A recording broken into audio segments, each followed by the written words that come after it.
ಇನ್ನು ಶಾಲೆಯಲ್ಲಿ ಶಿಕ್ಷಕಿಯ ಏಟಿಗೆ ಕಣ್ಣು ಕಳೆದುಕೊಂಡಂತಹ ವಿದ್ಯಾರ್ಥಿ ಶಿಕ್ಷಕಿಯ ವಿರುದ್ಧ ಈಗ ದೂರು ದಾಖಲಾಗಿದೆ. ಪೊಲೀಸರು ದೂರು ದಾಖಲಿಸ್ಕೊಳ್ಳೋದಕ್ಕೇನೆ ಹಿಂದೇಟು ಹಾಕ್ತಾ ಇದ್ರು.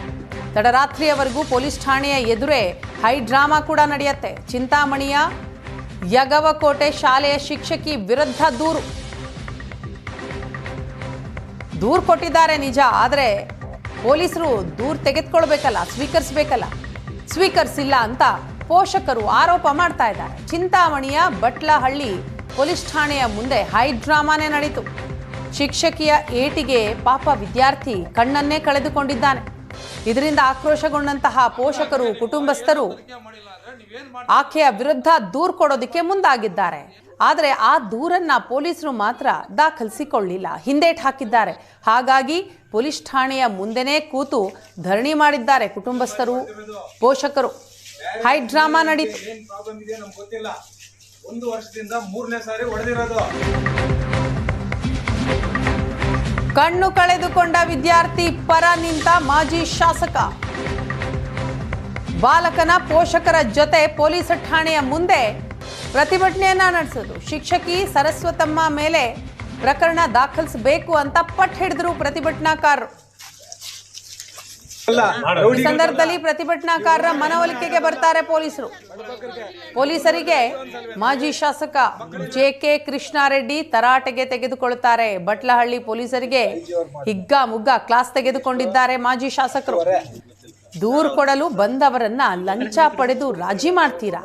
ಆರೋಪಿಯ ಬಳಿ ಹಣ ಪಡೆದು ಕೇಸ್ ಮಾಡದೆ ನಾಟಕ ಮಾಡ್ತೀರಾ? ನಿಮ್ಗೆ ನಾಚಿಕೆ ಮಾನ ಮರ್ಯಾದೆ ಇಲ್ವಾ ಅಂತ ಮಾಜಿ ಶಾಸಕ ಜೆ.ಕೆ. ಕೃಷ್ಣಾರೆಡ್ಡಿ ಪೊಲೀಸರನ್ನ ತರಾಟೆಗೆ ತೆಗೆದುಕೊಂಡಿದ್ದಾರೆ.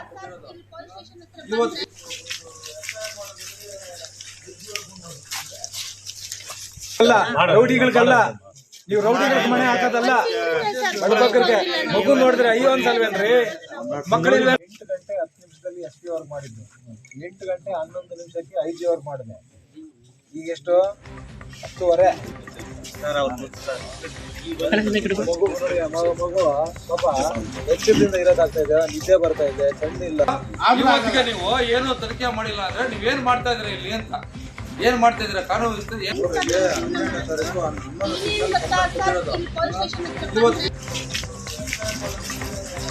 ಬಾರಿ ಹೊಡೆದಿರೋದು ಬೇರೆ. ಅದ್ರ ಹಿನ್ನೆಲೆ ನಮ್ಗೆ ಏನ್ ಪ್ರಾಬ್ಲಮ್ ಇದೆ ನಮ್ಗೆ ಗೊತ್ತಿಲ್ಲ.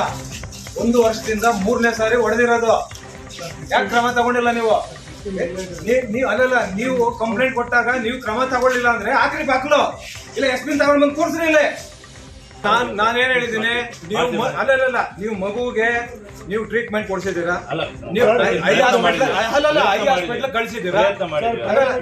ನೀವು ಏನೇ ಟ್ರೀಟ್ಮೆಂಟ್ ಮಾಡಿದ್ರು ಕೂಡ ಇವ್ರಿಗೆಲ್ಲ ಈಗ ಮೊನ್ನೆ ದಲಿತರು ಒಂದು ಸ್ಟ್ಯಾಚ್ಯೂ ವಿಚಾರದಲ್ಲಿ ಪಾದಯಾತ್ರೆಯನ್ನು ತಡೀತೀರ ನೀವು. ನೀವು ಮಾಡ್ತಾ ಇರೋದು ಅದು. ನೀವು ಎಷ್ಟು ಕೇಸ್ಗಳಲ್ಲಿ ನೋಡ್ರಿ, ಎಷ್ಟು ಕೇಸ್ಗಳು. ನಿಮ್ಗೆ ಧನ್ಯವಾದಗಳು ಹೇಳ್ತಾ ಇದ್ದೀನಿ. ನಮ್ಮ ಕೆಲಸ